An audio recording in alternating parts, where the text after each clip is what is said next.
It's probably obvious from my lackluster hand gestures. You'll see.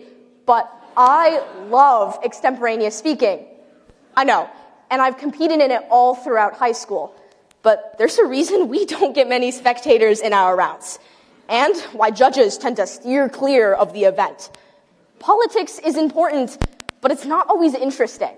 And sometimes, a lot of the times, it's just sad. And this may be the one way speeches are just like the rest of America. In 2022, the Reuters Institute for the Study of Journalism found that 42% of Americans now actively avoid the news, leaving a void bad actors are eager to fill. So today, let us examine why we've been neglecting the news, how that impacts our society, before looking at how we can prevent this information isolation. Because no news is bad news. On July 8th, 2022, Amanda Ripley admitted she'd been avoiding the news since 2016. The stories were so disheartening, she needed to see a therapist to talk about it. And Ripley is a columnist for the Washington Post. She said she felt like a wheat farmer who had developed a gluten allergy. If even journalists feel poisoned by their own product, what hope did the rest of us have? Ripley's case reveals two reasons behind news avoidance. Quality news has become a luxury item, and the news is depressing. First, access to many of the most reputable sources isn't free. The University of Texas at Austin noted in 2021 that 76% of American newspapers now have some kind of paywall. Usually the outlets with fact checkers and editors, not just commentators. And as Axios reported in November of 2022, with words that would delight House Republicans, these walls actually work. They turn fact-based news into a luxury many younger and poorer Americans cannot afford. So they turn off the news. Or worse, turn to blatant propaganda because it's more accessible. Nathan Robinson, journalist for Current Affairs, put it best. The truth is paywalled, but the lies are free. But even if Americans had access to quality news, would they be better off? As the old adage goes, if it bleeds, it leads. And as NBC News reported in October of 2022, when all Americans see is doom and gloom, avoiding the news may feel like great news. The Guardian corroborated in July of 2022 that while negative news coverage is factually true, the unrelenting focus on these stories blows them way out of proportion. Depressing news coverage is so ubiquitous, the Oxford English Dictionary named doom scrolling its word of the year in 2020. It's also why, in 2023, NPR found 42% of us avoid the news just like Amanda Ripley. It's depressing. Because of that, I have a lot of empathy for people who don't share my love of the news. Writing for Harvard's Nieman Journalism Lab in 2022, Joshua Benton explained that for news avoiders, reading headlines is like entering a lottery with only bad prizes. Why play at all? Rather than FOMO, the fear of missing out, they had ROMO, the relief of missing out. But a media diet that is essentially no-mo has two major consequences. People get less reliable information, and they become less civically engaged. Now, when we're not reading the news, that doesn't mean we're not keeping up with current events, but we have to get our information from somewhere, and unfortunately, that somewhere is social media.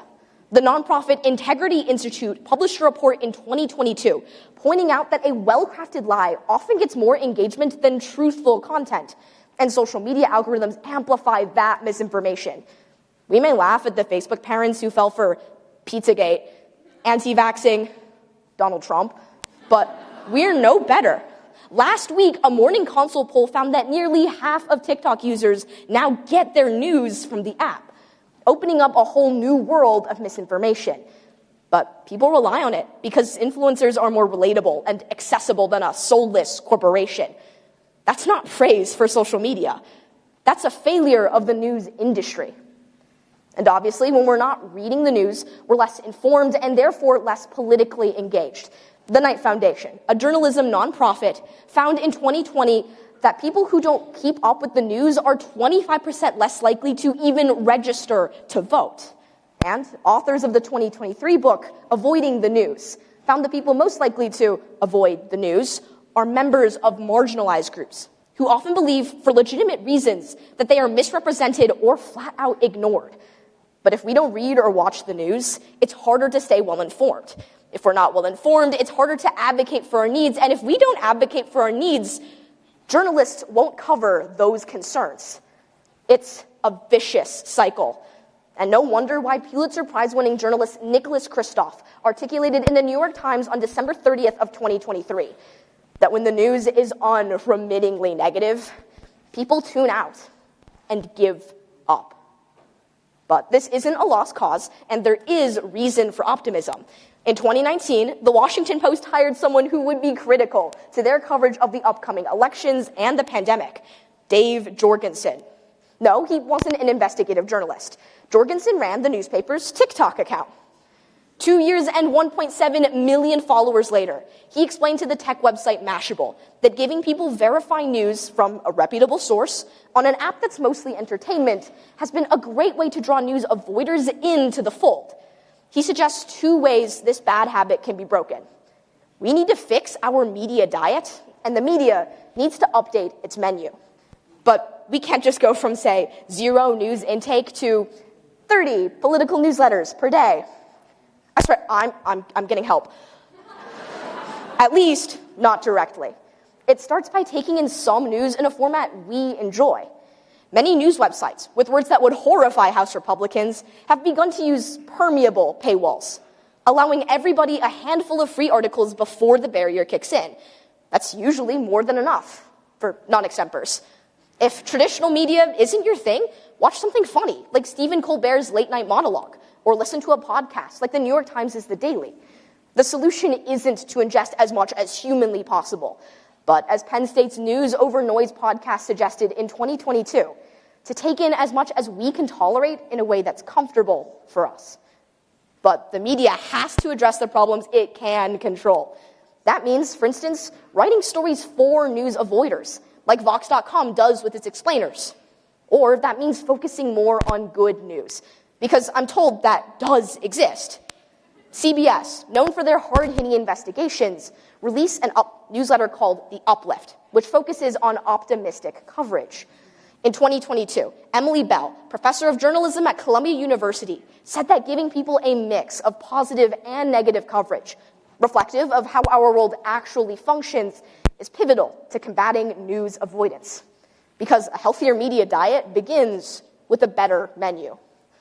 Ultimately, I'm not saying you have to go out and do Extemp. I'm not even saying you have to go and watch Extemp, even though you actually all have to because it's coming up. Please stay. But after observing the causes, effects, and solutions to news avoidance, I hope it's clear that staying politically informed, even just a little bit, is far better than shutting the door on politics entirely. The drawbacks to breaking with news are just far too great. But there are simple ways to fix that. And that, thankfully, is good news.